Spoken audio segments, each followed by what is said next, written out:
Hello, welcome to Rock Paper Shotgun. I'm Alice and I'm joined by Matthew. And we're here to talk about Anthem. Well, you're here to talk about Anthem. I'm here to talk about Anthem, which I saw yesterday. Nice. And I played it for many, many hours. Oh yeah, did you have fun? I did have fun. It was good. I played it with some other games journalists, and we just shot around in our jetpacks and shot stuff. Okay, great. So I think you're going to be talking us through some of your impressions after. Is this like the 3 hours from near the beginning of the game? So I would say I got in total about 2 hours worth of footage, but I did play for about 3 hours because we weren't allowed to capture the introduction. Oh, okay. But the intro was really interesting. It set the scene with the lore and it told you all about Anthem and the Javelins being passed down through history. Is this going to be like one of those sort of Halo-esque things where you're sort of discovering ancient civilizations' technology on a kind of alien world? I think a little bit. Like they're sort of a forerunner type thing? You come across some enemies called the Scar, and they have different kind of technology to you, and they also like rotten meat, and their lairs are really disgusting, and they're Sounds like my bedroom. they're like really weird bug people, which I killed a lot really of them. does sound like my bedroom. Yeah, and you have to shoot a lot of like wolves and stuff. And amazing. Yeah. This is basically my bedroom simulator You shoot 2019. wolves. You shoot wolves in your bedroom. I get up to some crazy shit in my bedroom you would not believe. Anyway, Alice, this all sounds great, but I want to hear about some specific things. Okay. So tell me first, are the jetpacks fun as hell? They are super fun as hell. Yeah. Yay. A bit difficult to get to grips with at the beginning. I kept flying into walls and cliffs and just generally not being very good. Oh dear. But It's like Iron Man the early years. yeah, Iron Man getting to grips with this suit. No, I think I really enjoyed flying around. They do overheat at some point, so you have to like either stop, chill out, go through a waterfall, or find a body of water to cool yourself down. So can you like, overheating aside, can you sort of fly indefinitely? There's not like jetpack fuel? Or There's not jetpack fuel, but it's just overheating. So and does that limit you? it does limit you. It limits you in a sense that if you don't find any waterfalls or bodies of water to go through, your jetpack will power out when it overheats, so you just fall to the floor. Oh, does that kill you? Or It doesn't kill you, no, your suits are pretty tough, but it is a problem when you're fighting against enemies that have fire, because if they shoot you with fire, you then can't fly because you're overheated. Oh, you're naturally overheated. Yeah, so you What can was jump twice. Yeah, are there water enemies that can cool you down? Not that we came across. You'd be like, suckers! You losers! Oh no, don't shoot me with that hose! He says, flying off to the moon. Yeah, no, I really enjoyed flying around. I thought it was really exciting, and it looks pretty epic as well. Can you land anywhere? Like, how does the world work? Because, you know, I've seen some footage where there's like floating islands and stuff, but like, is there always a it sounds like a stupid question. Is there a floor? Yeah, there's always a floor. Yeah. You can always land on the floor. It's not just like a big whole abyss. Yeah, if you overheat, you just fall to the end game. Done. Well, Yeah. I don't know. There might No. be a bit like the world's quite hard to get your head around Yeah, from it screens. is. It is. It's a big world. It's massive, and you fly to all your missions, so you do get to explore much of your surroundings, and you can accidentally fly into any cliff faces you want. Accidentally, shoot up into the wrong thing, or overheat and fall somewhere, and then have to wait for it to cool down a bit, and then carry on. Right. So And how does it actually feel to kind of control it? Is it just like aim and fly in that direction, or is it like sort of like plane controls? It's just kind of aiming. I was just using the mouse to direct where I want my character to go, but each javelin flies a lot differently to one another. Really? Yeah, but I was told that they are all the same speed, but they have done some trickery that makes it feel like the Colossus, which is the big one, which I didn't actually get around to playing in this session, is actually the same speed as all the other little nifty ones, but they handle a lot differently. Like, it does feel quite sluggish to play That's in interesting. comparison, which is cool. Like, you feel really like a little bird, or like a little sparrow or dragonfly, like flying around Oh, nice. with the But little he's just like skinny a, ones. like He's a like pig. Yeah.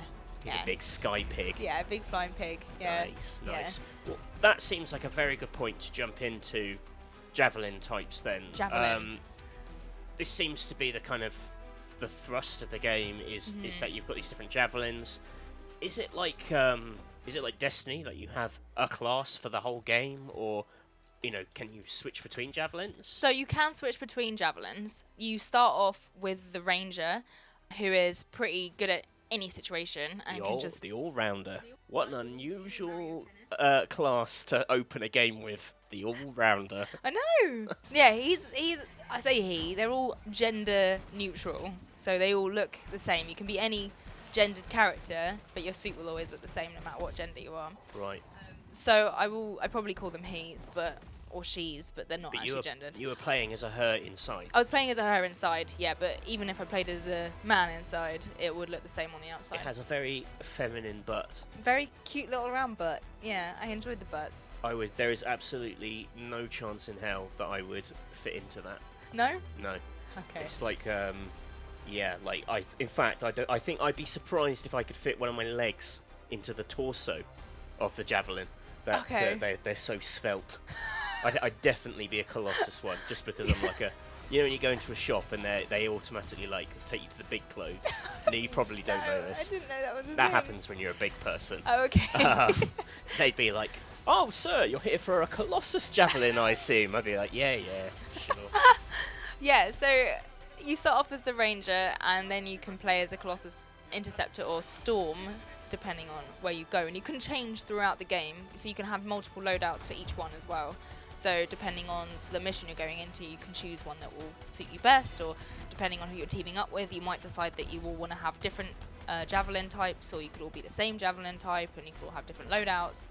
So they're not like character classes. It's not like there's a healer Javelin who's going to heal the other one. No. Or like a support. They're all very much like combat focused. Yeah, they're all combat focused. You've got some, you can kit them all out to be either offensive or defensive. Right. And playing in a team is really beneficial, because if you die, then you can get revived by your teammates. There are many different points you get to when there are no respawning zones. So if you die, you need to wait for someone to come and get you. And I can imagine that playing that on your own would be infuriating. Right. We were playing on hard difficulty, so You were? yeah, not to brag or anything. Spicy. But yeah, so the different character classes, you can just pick and choose which one suits you best, or which one you're more interested in playing. And Which Javelin did you like the most? I liked the little interceptor, little zippy interceptor. What's the Interceptor's deal? So the interceptor is just really agile and is really good with melee attacks. So you can jump and go in and then just zap them up and then What's it fight? jump Is back out it again. like a sword or? So it kind of looks clawy. Oh, okay. They've all got special attacks, like in Destiny, I suppose. They all have a bar that will load up until you've got enough of a point combo thing, and then you can do these major little things that just kill everything that you can see. Nice. Yeah. It's my favourite kind of move Yeah. in all games. Yeah. They all have different ones, and they're all really good, and they all bring different things to the table. You all have ranged attacks, and you have melee attacks, and so you can throw grenades, or you can use your gun. You have 2 different guns you can use, and Okay, which almost feels like a good point to kind of talk about customization a bit. Mhm. You have the suits. Do the different if they're javelins, whatever, they have. No disrespect. Do they have weapons tied to them? Can you change weapons? What are you actually changing on the javelins themselves? So as far as I can tell, they can all pretty much use the same gun. So I think that most of the guns you can play as with any character. With the guns I could play with, I could put them on anything and just play with them. You can upgrade different parts of your suit with different kind of cosmetic things, and you can have support items attached to your suit, and they can be various different buffs. Depending on what kind of fight you want to go into. So before you go to any mission, you can always upgrade or change what Javelin you want to go in. And the customization, obviously, you can change the colour of everything, you can change the materials of everything. That spoke to you. That did speak to me. I made a really nice pink interceptor, and I made a really gothic storm, and my ranger was quite pink as well. I really enjoyed it, and the character creation at the beginning of the game is also, you can customise how your character looks, but you only have a selection of faces to choose from. Oh, so you can't do the old, No. Commander Shepard, No. Freako captain person. No, you can't make them freaks, and you can't make them. Well, I guess they're inside the suit. You wouldn't Yeah, see you can't them really. anyway. You don't really see your character. You go around in first person when you're in Fort Tarsus, and you see the back of your Javelin suit when you're flying around, so you don't really see the character's face very much. So you mentioned Fort Tarsus there. That is like your base? Yeah, it's your base. At the beginning, it's very shut off. There's not really many places you can go. Yeah, there's a few store people you can talk to and chat to, and you've got different factions that you can talk to. So you have 3 different people you get quests from, and they all are different factions, and you can choose which ones you want to do more, and you can kind of build relationships with people in there, but not in the same way that you would expect to build relationships in a BioWare game. They're a lot different to how they have been in Mass Effect and Dragon Age, in the sense that there's no romance, and it's kind of... There's no romance? There's no romance. No. I see 2 Javelins rubbing their Robo parts together. No. Oh my god. I know. I've drawn some pretty raunchy Iron Man fan art. Have you? Yeah, that I was hoping you'd be able to to see recreate in this game. No, none of that, I'm afraid. It would be clanking uglies. Is that a saying? Bumping uglies. No, it's not, and it will never be a saying. All the kids will be saying it too. Clanking uglies. No, you can. There are 2 dialogue options whenever you talk to someone. So you can be like either polite or like rude and sassy, but you don't really have relationship meters with anyone. And you can kind of build your character how you want them to be built. So you can either play as a sassy person or play as like a nice person. Not that being sassy is not nice. You can play as a sassy person, or you can play as a polite person. And those are the 2 kind of. That's your paragon and renegade. yeah, Are you like a bit cheeky? Or Yeah. Are you just sensible? yeah, basically. Cool. But that sounds quite lame to me. yeah, I mean, Is it? I mean, when you're playing, your character, like there are funny bits of dialogue. Not really from the British light humour person they've just chucked in there. It's not a zany British guy, is there? Yeah, this is zany British guy. I hate zany British guys and gals. You picked up on that, right? Little warble? It's warbling, right? All readings fall within acceptable tolerances. You gotta look past the numbers for once in your life. Something is off. The connection is a bit fuzzy. How do you quantify fuzzy? You don't quantify fuzzy. You don't measure it. You don't count it. It's nothing like that. It's a feeling. Everything okay here, Owen?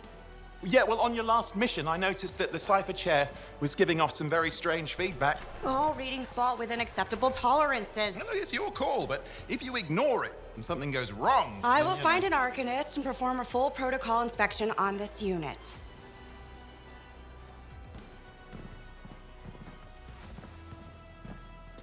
There's nothing wrong with the chair, is there? No. Why are you always stirring up trouble? You are a zany British How guy. dare you? I'm not zany.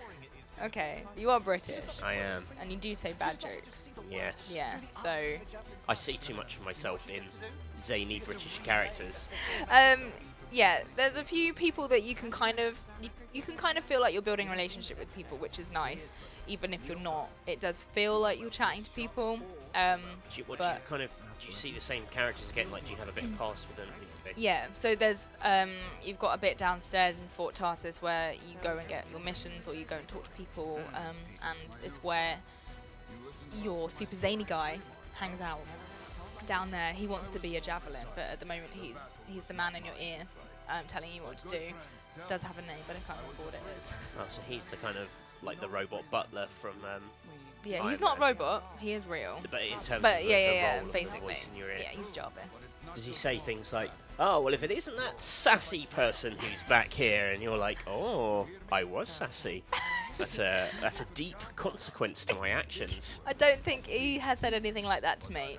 Yeah, you do feel like you're kind of talking to people, but it does feel empty in terms of dialogue. Is anything you're doing in the world changing, like Fort Tarsus? You know, like do the quests themselves have like any different outcomes, or is it literally like, is it just you go in and you fight it, and there is like the mission ends the way it ends every time? Yeah, so at the beginning, in one of the missions that I did, we have to go and save Matthias. You have to go and save someone with that spelling of a name. And yeah, you have to go and save him because this lady tells you to. She's very aggressive. She just comes in, she doesn't introduce herself, and she's like, right, you go and do this and save this man because we need him. And then he comes back to Fort Tarsus with you, and then he is a quest giver. So There are different ways of it progressing, but I didn't play much in the early stages that showed Fort Tarsus getting bigger and better. So it kind of reacts to the quests, but it's not like the quests aren't like branching. It's not like you don't have any choice in how you do the quest itself. No, Like, you it don't has have. an outcome.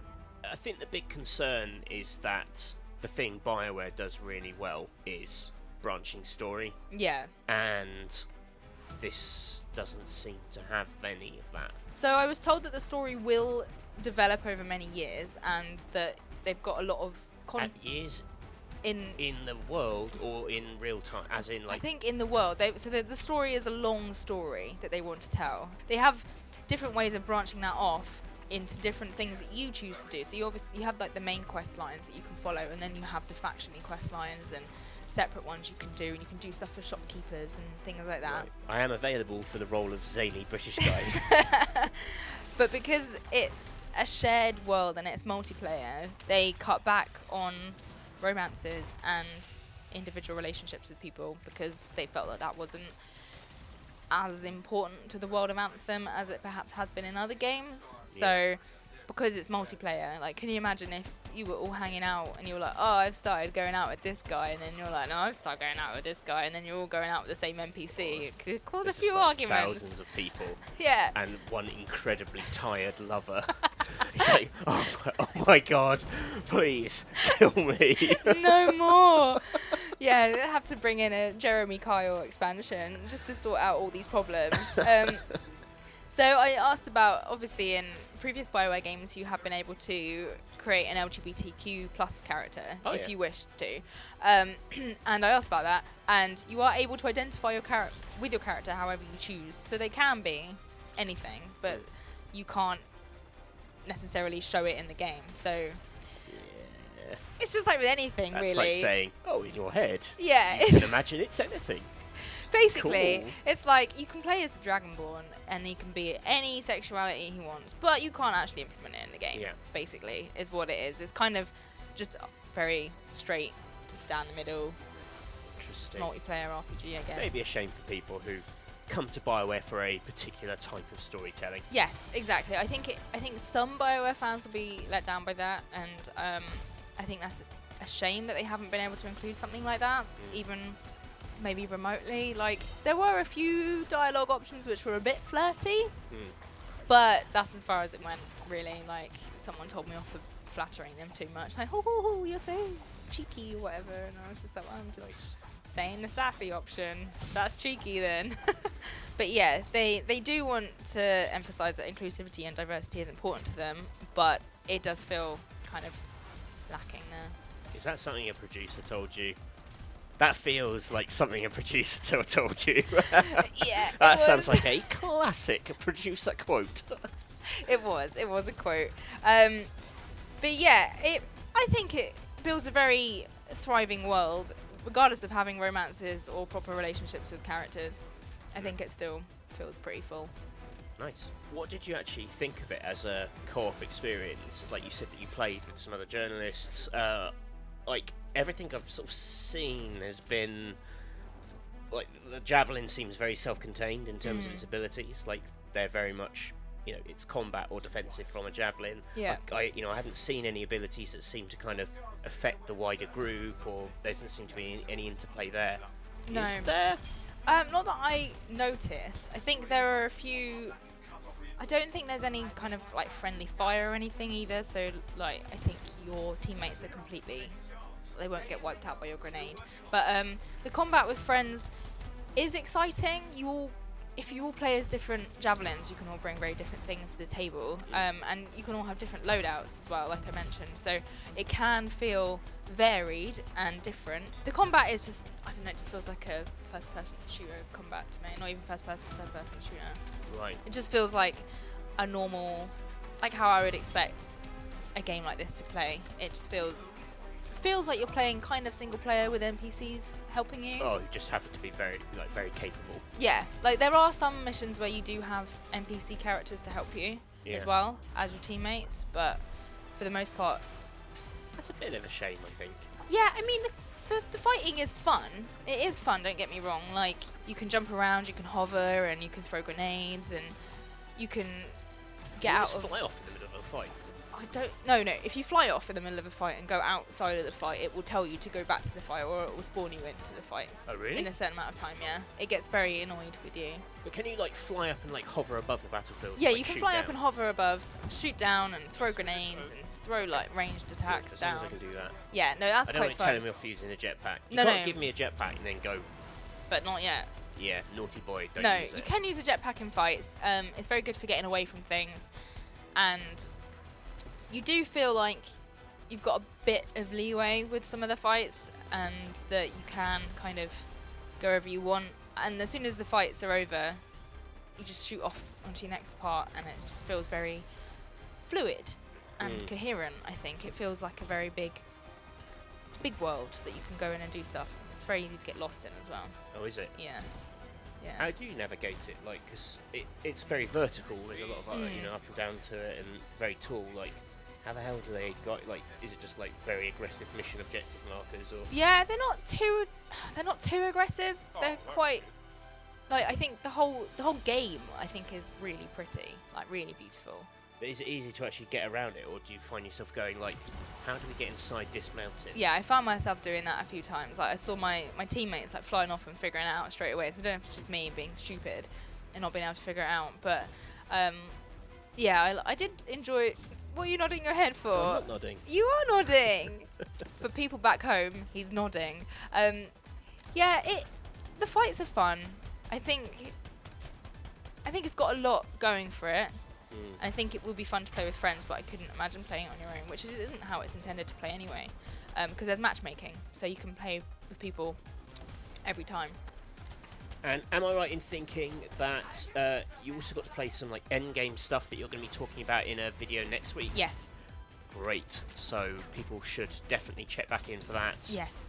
And maybe hear some fuller thoughts about the wider shape of the game. Yeah, I'll probably be able to talk about it a little bit more. I've been quite Oh, you're sort of limited holding myself because back they in don't what want I to say. spoil the demo Yeah. that's happening this weekend. Yeah. Yeah, I get it. Yeah. Is it this weekend it's happening? Yeah, it's happening. Well, the VIP one is this Oh, weekend. yeah, and then for the like if you full one. pre-ordered, and then they sort of there's waves of it, and there's a later one where it's a bit of a more of a free for all. Yeah, February 1st I think is the free for all Yeah. one. Yeah.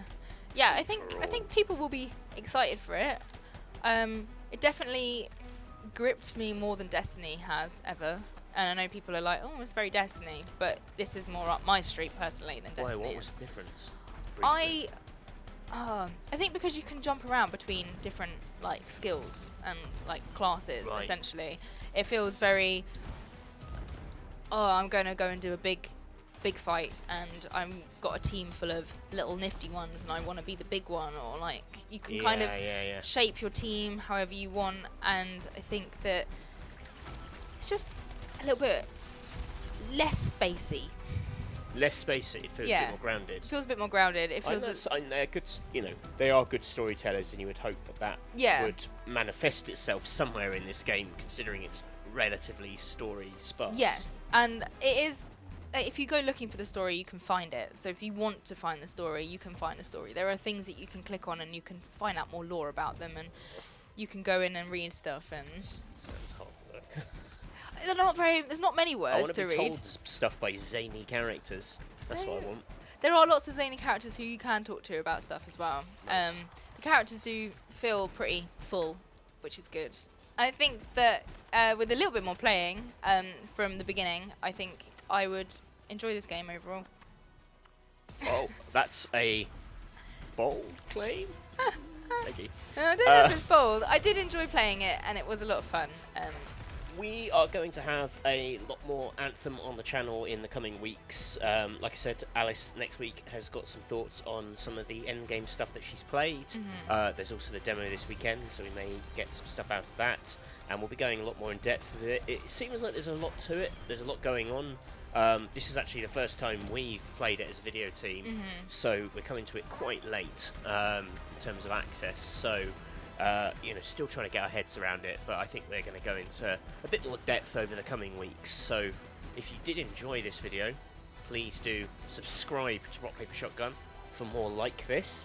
Pop any questions you have in the comments, and Alice will do her best to answer them. As Yes. she's played this chunk of the game, she's Yes. much better placed than anyone else to fill in the mysterious bits. I will do my best. I probably got many things. I probably said the names of things wrong, and I apologise in advance. But That's alright, you just flash up the correct names with words on the this screen. is the right thing. Yeah. I'm looking forward to playing this one. You know, BioWare, a great studio. I'm always intrigued to see what they're up to. Yeah. Anthem. Anthem. We There shall have play it on February the 22nd. Yes. Is that when it's out? Yes. Wow, nothing gets past you. Your face! No. February the 22nd is my mum's birthday, which is why that threw me. Because I was like, Okay. whoa, Well, you know what you can get her for her birthday?